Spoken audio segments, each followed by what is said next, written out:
So hello guys, welcome to Atomize. मेरा नाम है पी वंशी कृष्णा। ये जे 2026 के लिए एक रोड मैप वीडियो है। ये दूसरा रोड मैप वीडियो है। मैंने 2 महीने पहले भी एक रोड मैप वीडियो बनाया था, शायद मई मंथ में। तो अभी 2 महीने हो चुके हैं। तुम देखो 2 महीने में तुम्हारा कितना प्रोग्रेस आया वो सब एक बार कमेंट में मेरे को बता देना। देखो यार, अगस्त आ गया, अभी उतना भी अभी समय नहीं बचा है। अब तो कम से कम स्टार्ट करना पड़ेगा, नहीं तो तुम सिलेबस अपना 100% कंप्लीट नहीं कर पाओगे।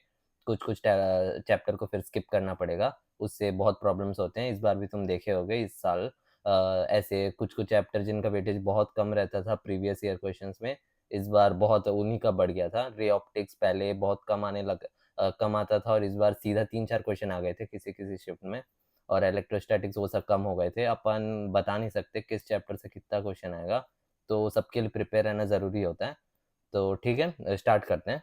अभी टाइमलाइन देख लो तो अगस्त से दिसंबर तक तुम्हें अपना सिलेबस कंप्लीट कर लेना चाहिए, क्योंकि 1 महीना तो बचना चाहिए ये टेस्ट लिखने के लिए, शॉर्ट नोट्स रिवाइज करने के लिए। ठीक है, और देखो 5 मंथ्स बचे हैं तुम्हारे पास। टोटल 68 चैप्टर्स हैं। मैं जिस हिसाब से डिवाइड करता हूँ, तुम अपने हिसाब से देख लेना, मैं समझाने की कोशिश कर रहा हूँ।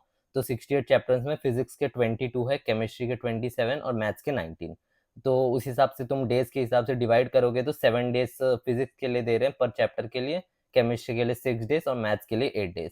इतना तुम एक चैप्टर के लिए दे सकते हो।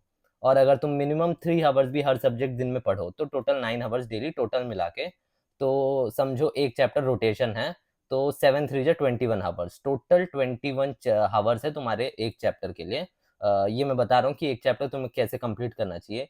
तो 10 आवर का कोई सा भी वन शॉट या लेक्चर्स उठा लो। लेक्चर्स थोड़े लंबे होंगे तो उसको 1.5x में देख लेना तुम, समझ आ जाते हैं। उससे ज़्यादा स्पीड मत करना, उतना फिर थोड़ा फास्ट फास्ट हो जाता है तो तुम वो पकड़ नहीं बना पाते हो।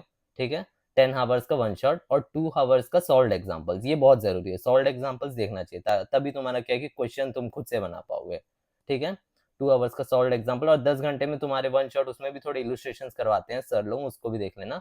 और 6 आवर का प्रैक्टिस जरूरत है, और 2 आवर्स शॉर्ट नोट्स बना लेना, और 1 आवर रिविजन। ये सब तुम इस हिसाब से एक चैप्टर कर लोगे तो ये चैप्टर कंप्लीटली कवर हो जाएगा एकदम अच्छे एडवांस लेवल तक। ठीक है, इस हिसाब से तुम ऐसे डिवाइड करके एक एक चैप्टर को कंप्लीट करना शुरू करो। ठीक है ना, हर एक चैप्टर को कंप्लीट करना ज़रूरी है, वेटेज पूरा कंप्लीट करना चाहिए। ठीक है, ये तुम देख सकते हो मार्क्स वर्सेस परसेंटाइल, कितने मार्क्स के लिए कितना परसेंटाइल चाहिए। तुम अगले में कॉलेज भी देख सकते हो। अगर समझो तुम्हें एनआईटी कैलिकट का सीएस चाहिए तो 99.72 परसेंटाइल चाहिए रहेगा उसके लिए। तो 99.72 परसेंटाइल कितने में मिल जाएगा, 210 तक में मिल जाएगा आपको। अब देख सकते हो ये जनवरी के हिसाब से, क्योंकि फिर अप्रैल में करोगे तो फिर वही चीज़ तुम्हें 250 में मिलेगा। इसलिए मैं बता रहा था कि जनवरी में ही तुम्हें क्रैक कर लेना चाहिए। ठीक है ना, जनवरी अपना फाइनल अटेम्प्ट समझो। अप्रैल के हिसाब से तुम ऐसे प्रिपेयर करना शुरू करोगे तो फिर बहुत मुश्किल हो जाएगा, क्योंकि उसमें 12th वाले बच्चे आ जाते हैं, और फिर बहुत सारे बच्चे एक्स्ट्रा प्रिपेयर्ड होते हैं उसमें। जनवरी में क्या रहता है कि बहुत सारे को सिलेबस कंप्लीट नहीं होता, और फिर वो सब थोड़े अंडर प्रिपेयर्ड रहते हैं। ठीक है ना, जनवरी अटेम्प्ट को फाइनल अटेम्प्ट समझ के प्रिपेयर करो, जल्दी जल्दी सिलेबस कंप्लीट करना शुरू कर दो।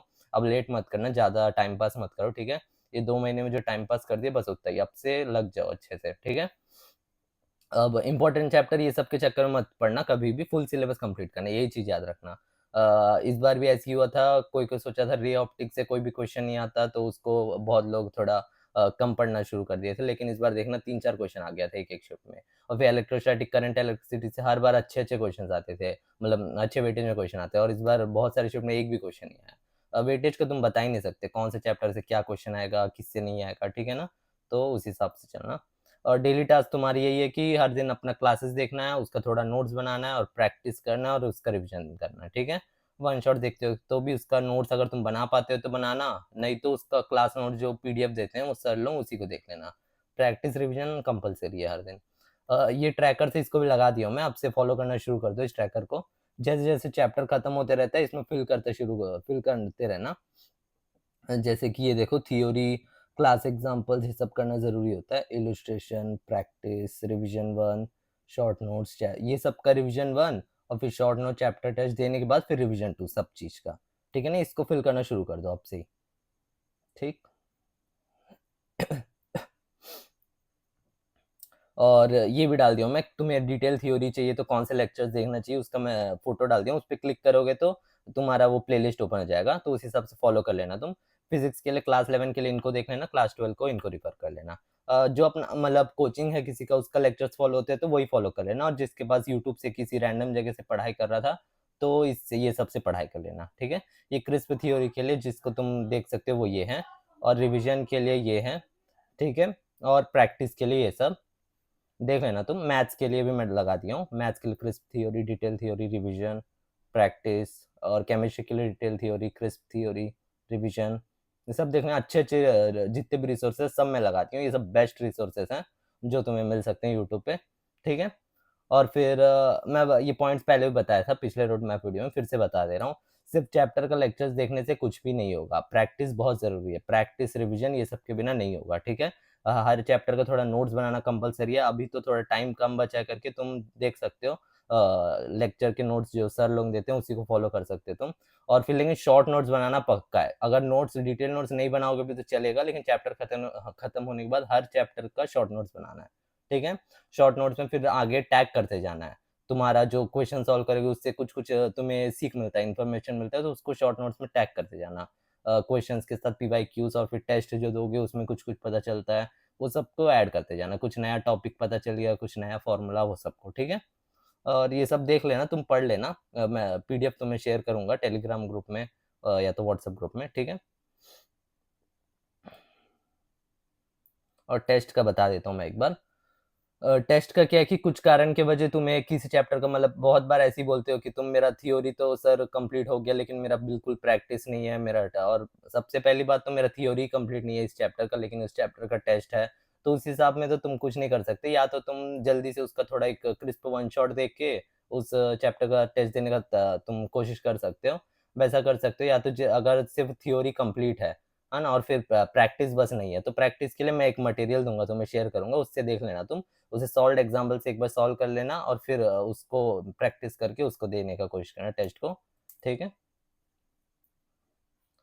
और अगर डिटेल्ड नोट्स बना पाओ तो अच्छा, मैं बताया भी था, नहीं तो तुम अपने सर के नोट्स देख सकते हो। लेकिन शॉर्ट नोट्स कंपलसरी है, शॉर्ट नोट्स में देख लेना क्या क्या फॉर्मूलास रहना चाहिए। टीचर जो अपने क्लास में बताते हैं वो सब इंपॉर्टेंट पॉइंट्स को टैग कर लेना, और फिर क्वेश्चंस को टैग करना जरूरी है, और फिर जो क्वेश्चन टेस्ट से लर्निंग होता है वो सबको। हाँ, और रिवीजन का देखें तो रिवीजन ऐसे नहीं कि तुम बस अपना नोट्स उठा लिए, उसको ऐसे ऐसे पेजेस को पलट रहे हो, तुम और कुछ सोच रहे हो। सिर्फ उस चीज को देख लिए, टॉपिक को बस एक बार फिर से ऐसे ही देख लिए, क्वेश्चंस को बस देख लिए, उससे कुछ नहीं होगा, समझे। और उससे रिवीजन, तुम्हें वो टॉपिक कभी याद भी नहीं होगा, तुम्हें कुछ फर्क भी नहीं पड़ेगा। कैसे करना है कि एक्टिव रिवीजन करना होता है। एक्टिव रिवीजन कैसे करते हैं कि तुम एक खाली पेज उठाओ, है ना, उसमें उस चैप्टर का नाम लिख लो, और फिर पहले देख लो कौन कौन से टॉपिक्स है उस चैप्टर में, उस टॉपिक का नाम बस हेडिंग लिख लेना। और फिर उस टॉपिक के अंदर क्या था तुम अपने दिमाग से सोचने की कोशिश करो, उस समय पे सर हमें क्या पढ़ाए थे, इस टॉपिक के अंदर क्या फॉर्मूला लिखाए थे, क्या पॉइंट्स बताए थे, वो सब उसको खुद से लिखने की कोशिश करना सोच के। और फिर याद आ गया वो याद आ गया, और जो याद नहीं आया उसको नोट से देख लेना, या तो क्लास फिर लेक्चर थोड़ा रिफर कर लेना, और उसको फिर अब इस बार याद करने की कोशिश करना। और फिर अगले बार जब फिर तुम से रिवीजन करोगे, फिर से जब रिवीजन करोगे, तब उसको वो भी याद होना चाहिए। और फिर ऐसे ऐसे तुम्हारा एक्टिव रिवीजन करते रहोगे तो तुम्हारा वो चैप्टर एकदम अच्छे से प्रिपेयर्ड हो जाएगा, हर टॉपिक तुम्हारे ब्रेन में रहेगा। और जब क्वेश्चन तुम सॉल्व करोगे तो ये सब टॉपिक आराम से याद आ जाएगा, तब तुम इजी सॉल्व भी कर पाओगे क्वेश्चंस को। यही सबके प्रॉब्लम की वजह से तुम्हारा क्या है कि क्वेश्चन सॉल्व नहीं होता, ठीक है। नेक्स्ट देखे तो प्रैक्टिस में क्लास एग्जांपल 30 से 50 क्वेश्चंस कोई सा भी टीचर करवा देता है, उसको तो कर लेना। और इलस्ट्रेशन में 30 से 50 क्वेश्चन करना चाहिए, सॉल्व एग्जांपल्स जो होते हैं। और प्रैक्टिस 50 से 60 क्वेश्चन तक करना, और चैप्टर टेस्ट 25 क्वेश्चन का एक तो दे देना। ये जो क्लास एग्जांपल्स रहता है उसको जो टीचर करवाते हैं उसी हिसाब से देख लेना, तुम अपना कोई दिमाग मत लगाना, वो सॉल्व कर रहे हैं तो उनको देखना कैसे वो सॉल्व करते हैं, उसे सीखना तुम। और जो सॉल्व एग्जाम्पल्स है इनको भी तुम्हें देखना है, लेकिन इसको सॉल्व एग्जाम्पल मेथड से करना है। ये कैसे करते हैं कि आज तुम इस सॉल्व एग्जांपल्स को बिना खुद से सोचे सीधा सॉल्यूशन देख लिए, और कल के दिन आके फिर तुम उसको खुद से सॉल्व करने की कोशिश करोगे, और फिर नहीं हुआ तो फिर से सॉल्यूशन देख लोगे। इससे क्या होगा कि तुम्हारा ब्रेन के बीच में जो मतलब जो कुछ गैप्स रहते हैं ना वो फिल हो जाते हैं। ये अच्छा मेथड होता है, ठीक है, ये ऐसे कर लेना। और प्रैक्टिस तो खुद से क्वेश्चन सबसे पहले ट्राई करना, और फिर कुछ नहीं हो रहा तो सबसे पहले इस वो क्वेश्चन कौन से टॉपिक है उस टॉपिक को नोट से जाके देखना कि क्या इसमें इस टॉपिक में बताए थे, क्यों मेरे से सॉल्व नहीं हो रहा करके। और फॉर्मूला वो सब फिर भी याद नहीं आ रहा, फिर मतलब समझ नहीं आ रहा, तो फिर सॉल्यूशंस का एक दो लाइन देखना, उसे अगर तुम्हें समझ आ रहा है तो फिर बाकी खुद से सॉल्व करना, फिर भी नहीं आ रहा तो फिर सॉल्यूशन देख लेना, ठीक है। मिनिमम 135 क्वेश्चन तो अभी करने चाहिए एक एक चैप्टर के, और मैक्सिमम 195 अगर कर सकते हो तो, ठीक। और मटेरियल मैं बता रहा हूँ, ये इलस्ट्रेशंस के लिए ये सब सिंगेज या फिजिक्स गैलेक्सी फॉलो कर लेना। प्रैक्टिस मेंस के लिए करना है तो डीसी पांडे, एडवांस के लिए एसबीटी शशि भूषण तिवारी, ये बहुत अच्छा बुक होता है। और मेंस प्लस एडवांस दोनों का मिक्स्ड प्रैक्टिस वाला चाहिए तो रेजोनेंस का या न्यूक्लियस का मटेरियल फॉलो कर लेना। मैथ्स का भी तुम देख सकते हो, इलस्ट्रेशन सिंगेज ये सब देख लेना, पढ़ लेना तुम। केमिस्ट्री के लिए ये तीनों बुक एकदम अच्छे होते हैं, ये तीनों गॉड बुक्स होते हैं, इसमें फॉलो कर सकते हो तुम। और फिर क्वेश्चन जो होते हैं 50 क्वेश्चन पर डे करने चाहिए, उसमें फिजिक्स के 15, मैथ्स के 10, ऑर्गेनिक के 10, इनऑर्गेनिक के 10 और फिजिकल के 5। ऐसे क्वेश्चन तुम सॉल्व करके 50 क्वेश्चन हर दिन सॉल्व करते रहना। इससे क्या है कि तुम्हारा क्वेश्चन होते रहेंगे। इस ये एक टारगेट बना लेना कि हर दिन मेरे को 50 क्वेश्चन करने हैं और इसी ऑर्डर में, ठीक है ना। और एक मिस्टेक कॉपी मेंटेन करना जरूरी है कि तुम क्या क्वेश्चन सॉल्व करते समय गलती करते हो, टेस्ट में क्या क्या गलती करते हो, वो सब का एक अलग से कॉपी रखी, उसमें मिस्टेक्स लिखते रहना। फिर लास्ट में एक बार जब पेपर के समय जाते रहोगे तब उसको रिविजिट करना, तब वो बहुत हेल्प होगा तुम्हें कि क्या क्या मिस्टेक्स करता हूँ, इस बार मेरे को क्या मिस्टेक नहीं करना है करके, ठीक है। और फिर अब और टाइम वेस्ट मत करो यार, पहली 2 महीने टाइम वेस्ट हो गया, अब शॉर्ट्स देखना, गेम्स खेलना, ये सब छोड़ दो, जो भी टाइम पास तुम करते थे। अब सिर्फ प्रैक्टिस और रिवीजन ज़्यादा से ज़्यादा करने की कोशिश कर लो, जल्दी थ्योरी कंप्लीट करो, प्रैक्टिस और रिवीजन पे टाइम लगाओ, मैक्सिमम टाइम। थ्योरी पे तुम 40% टाइम लगा सकते हो और फिर बाकी 60% टाइम प्रैक्टिस और रिवीजन के लिए जाना चाहिए। सिर्फ 5 महीने बस तुम परफेक्ट रगड़ लोगे तो सीधा अच्छे से एनआईटी आईआईटी में बैठे रहोगे तुम, ठीक है। 5 महीने का सिलेबस कंप्लीट हो गया ना, उसके बाद तुम बहुत आराम है यार, आईआईटी जी एडवांस तो बस अब क्वेश्चन प्रैक्टिस रहेंगे, वो बहुत ईजी होता है। ये थ्योरी जो कंप्लीट करना होता है ना, यही मेहनत का काम होता है, थ्योरी कंप्लीट करना, उसको याद रखना फाइनल तक। इसी 5 महीने तुम ये सब कर सकते हो, ठीक है ना। अच्छे से थ्योरी पढ़ो, सब लेक्चर्स कवर करो, रिवीजन करते रहो, बहुत इजी है एक्चुअली, बस तुम सोचते हो बहुत मुश्किल है करके, ठीक है ना, ठीक। और टाइम टेबल जिसको देखना है उसको देख सकते हो, मॉर्निंग बर्ड्स हो तो वो ये फॉलो कर सकते हो, नाइट आउल्स हो तो ये वाला। और टेस्ट सीरीज देख लेना, ये सब कोई मतलब टॉप ऑर्डर में नहीं है, बस ये 6 जनरल सब अच्छे हैं, ठीक। प्लानिंग और फिर हाँ, तुम्हारा एक ट्रैक मेंटेन करना जरूरी है, मेरे ट्रैकर फॉलो कर सकते हो तुम, अपना प्लान ये हर चीज के लिए, क्या क्या कंप्लीट हो रहा है क्या क्या नहीं हो रहा, वो सब पता करते रहने के लिए, ठीक है। और अब नया नया प्लान सोचने का बारी नहीं है, अभी उतना टाइम भी नहीं है। एक बार एक अच्छा प्लान बना लो, 1-2 दिन टाइम लेके, और फिर अब लास्ट तक उसी को फॉलो करते रहो, हर दिन प्लान बदलते रहोगे तो तुम्हारा कुछ नहीं होगा। तुम फॉलो करना शुरू कर दो, अब से कम टालना अब बंद कर दो, ठीक है। और अभी लगेगा कि ज़िंदगी में क्या है कि कुछ एन्जॉय नहीं हो रहा, सिर्फ़ पढ़ते ही जा रहा हूँ मैं, जो अभी तक पढ़ रहे थे, हाँ। पढ़ ही रहा हूँ, क बाकी लोग तो बहुत अच्छे से एन्जॉय कर रहे हैं, तुम्हारा भी टाइम आएगा यार, ऐसा नहीं है, ठीक है ना? अभी पढ़ लोगे तो तुम बाद में बहुत अच्छा एन्जॉय कर सकते हो, और जो एन्जॉय करेगा वो बहुत सारे प्रॉब्लम्स आएँगे, तुम जानते नहीं हो, क्योंकि मैं भी अभी जैसे कि तब थोड़ा एन्जॉय ऐसे ही किया था समझो, इसलिए मेरा अभी नहीं हुआ, फिर मैं प्राइवेट कॉलेज में जॉइन हो रहा हूँ। मेरे हम लोग को बहुत सारे प्रॉब्लम्स आएँगे यार कि प्लेसमेंट ये सब में तुम एक बार एनआईटी आईआईटी में चले जाओगे ना, तो वो वैल्यू अलग होता है, ये प्राइवेट कॉलेज वाले बच्चे लोगों को, ये सब लोगों को नहीं मिलता वो वैल्यू, ठीक है ना। एक बार क्रैक करके देखो तुम, वो अलग ही मजा होता है। बस 5 महीने मेहनत करो, क्या ही करना है यार तुम लोग को, मैं तब समझ नहीं पाया था, कम से कम तुम समझ लो अभी।